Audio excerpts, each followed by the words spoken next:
Hey team, so super excited for this discussion on knowing your numbers and why that's important for your workout routines, and also for just kind of your seasonal plan as your competition kind of continues. So what we're going to discuss here briefly is how to evaluate your performance for your position, what numbers you should be looking for, and then more importantly, what you do with those numbers, okay? How those numbers can or should influence what you're doing outside of team practice or outside of competitions to improve your work, okay? So first off, I want to start with what's the point, right? A lot of folks kind of heard this mantra for a long time. Well, the game lasts 80 minutes, so I need to be able to go 80 minutes. Right? Other folks say, well, other things I've heard is, well, my buddy over at this team does this, and they're fitter than we are, so therefore, we should do that program. And this is a very, very general, general kind of statement is I need to get fitter, right? But fitness is measured in so many different ways. It's like, all right, well, fitter in what aspect? Fitter in your scrummaging, fitter with your strength, fitter with running, that sort of thing. The issue or kind of the response questions I always have for, well, the other team does this or something is, well, yeah, but where are they at versus where you're at? So kind of teams or athletes at different levels, of course, they're going to need different routines, different strategies. And the fact that the game lasts 80 minutes, I think the comparison to American football is always a great example of, yeah, the clock runs for 60 minutes, but there's only maybe 6 minutes, 8 minutes max of actual action that takes place. Same with us in rugby. The clock runs for 80 minutes, but we're not active, we're not competing the entire time, right? So things that we can look for that can help us or better organize our conditioning and our workout routines. Do we know what ball in play is? Okay, the amount of time out of that 80 minutes that the ball is actually live and being played and the teams are competing. All right, that varies based on levels. Obviously, weather plays a big role in that.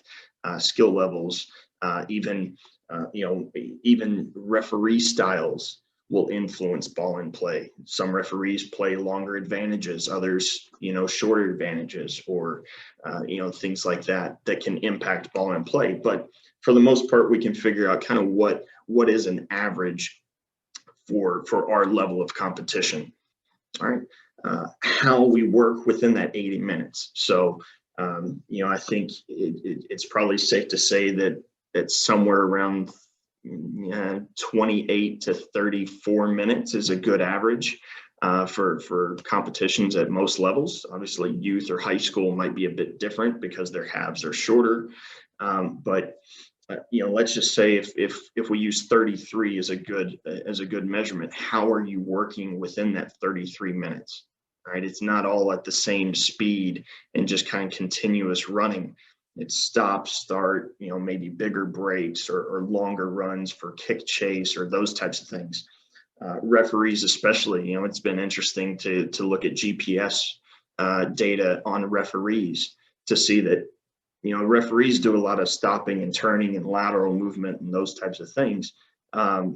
Oftentimes they might not reach their top speed as frequently or as regularly as maybe the athletes do, the players do. So that's something that's important to consider. And then, also thinking about can you do more with less, right? Again, just because the ball might be live for 33 minutes doesn't necessarily mean that our conditioning or our running sessions need to be 33 minutes. Can you do the same kind of work, the same amount of work in less time? One, because we're not all professional, so we have families and day jobs and everything else that we have to take care of. So we might not have the luxury of just having endless time throughout the day that we can fit in our conditioning or our workouts. So how can we use our time wisely to be more efficient and get more of a transfer onto our performances? All right. So just to go over a little bit of numbers. This is actually taken from a college match about a year ago. But as I said, the numbers are pretty equivalent to what league norms might be. But again, these are things that we can all kind of somewhat calculate within our own competition. So this particular game, there was roughly 33 minutes of ball in play, just under. Okay, which actually it calculated from 54 segments. So 54, restarts, whether it's a set piece or a penalty or, kickoff, kick chase, something like that. So 54 play segments that equaled roughly 33 minutes. From that, the average ball in play segment, so the average of those 54 segments was only 36 seconds. All right. So 36 seconds at a time, the teams were competing, the ball was live. This particular match, the average rest period was just over a minute and a half. All right. A knock on, resetting for the next scrum, something like that. Again, you could say that's a long time, that's a short time. It's going to vary, but basically, just kind of showing to the athletes, when I reviewed this with them, that hey, on average we're resting a bit more than we're working, right? So if we're trying to compose our workout routines, this is something to consider. All right, the number of segments that lasted longer than 30 seconds, or sorry, between 30 seconds and 60 seconds, there were 4 of them. There were 11 segments where ball in play lasted longer than a minute, or between a minute to a minute and a half, right? And then you can see how the numbers kind of shake out from here. Obviously, the longer periods of play, there were fewer and fewer instances. But again, these are all important data points to know and to consider as we're kind of evaluating our fitness and our conditioning routines, right? So where do you come up with this? Right?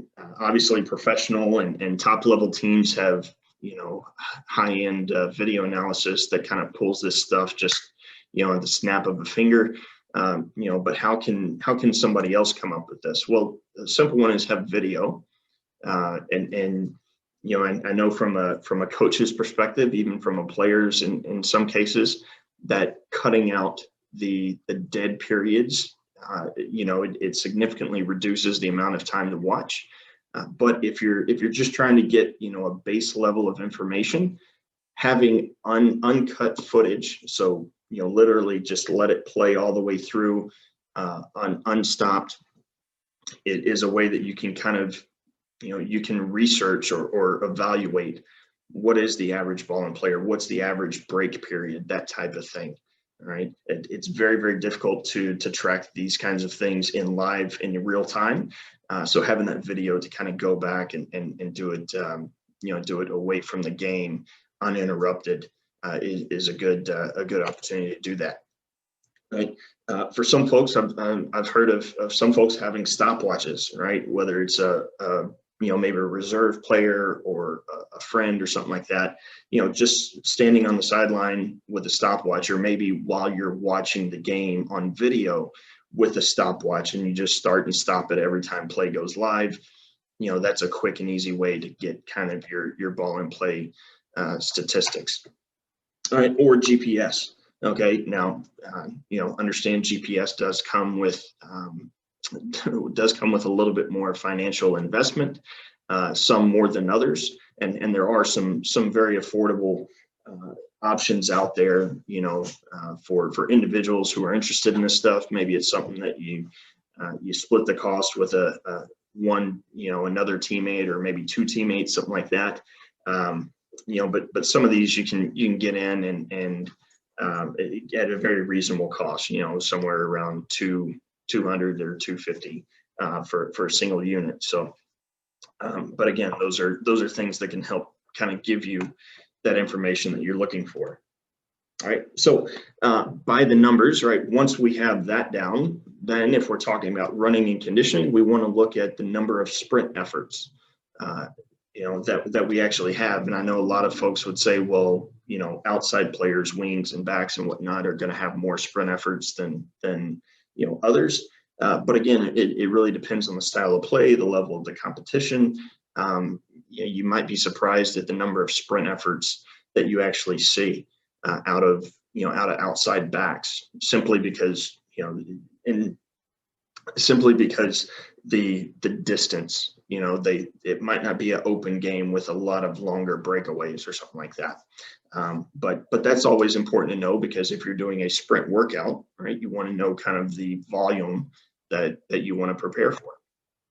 All right, accels and decels, or accelerations and decelerations, stop and start, right? So this is always a great reference to defensive work. Okay, you're off the line, you're back on the line, kind of thing. And the number of segments in a game is a great place to start, because obviously if it's let's say if it's a kickoff, boom, all right, that's probably one acceleration. If there's a number of,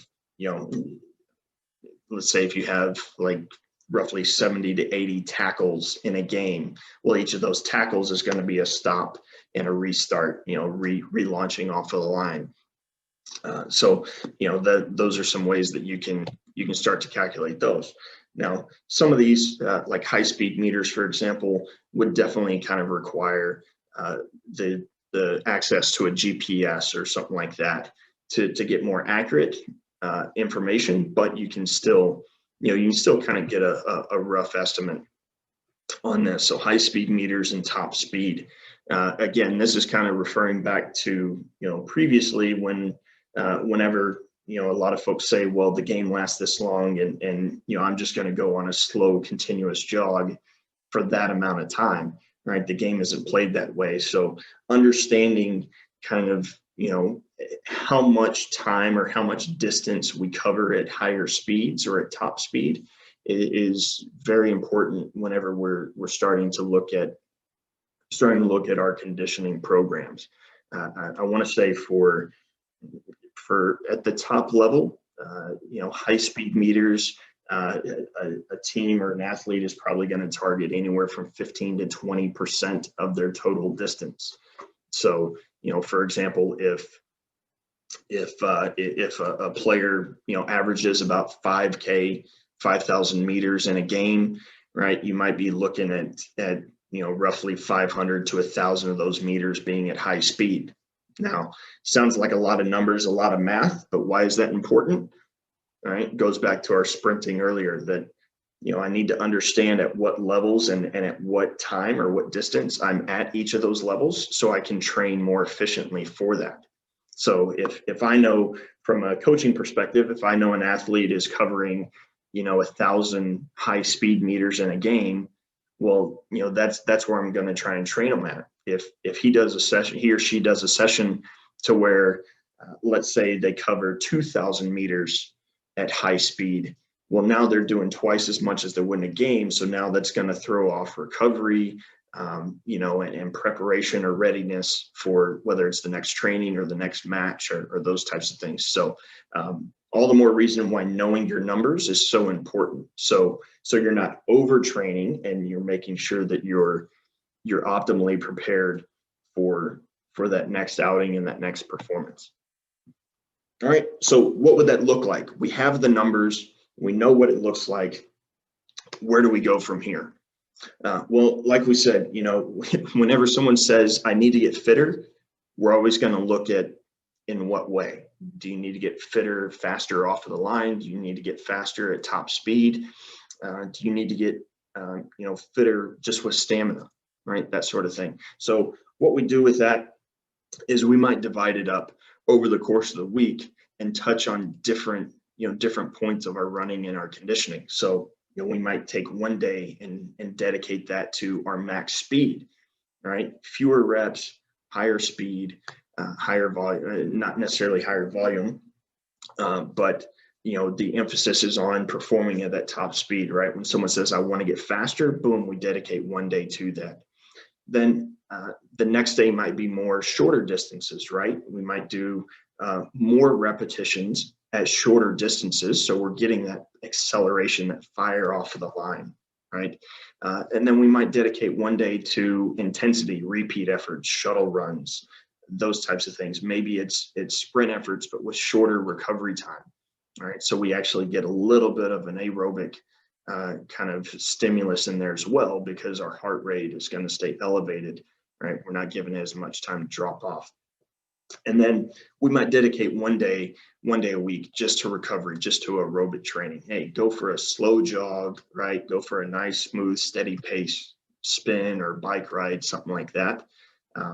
But as you can see, the one thing that we are going to avoid is just doing the same thing every single day, right? We're not going to go out and go for a 5-mile run 3 days a week and expect to get faster or expect to get, more conditioned on our repeat efforts. All right. The 5-mile runs, that's going to build our overall aerobic capacity, but it's not necessarily going to help us improve on our repeats. And as I always tell players, hey, you might be able to move at a steady pace for 80 minutes, but you're probably going to get left in the dust as soon as you got a player that's a little bit faster than you. So you got to be able to touch on all those components all the time.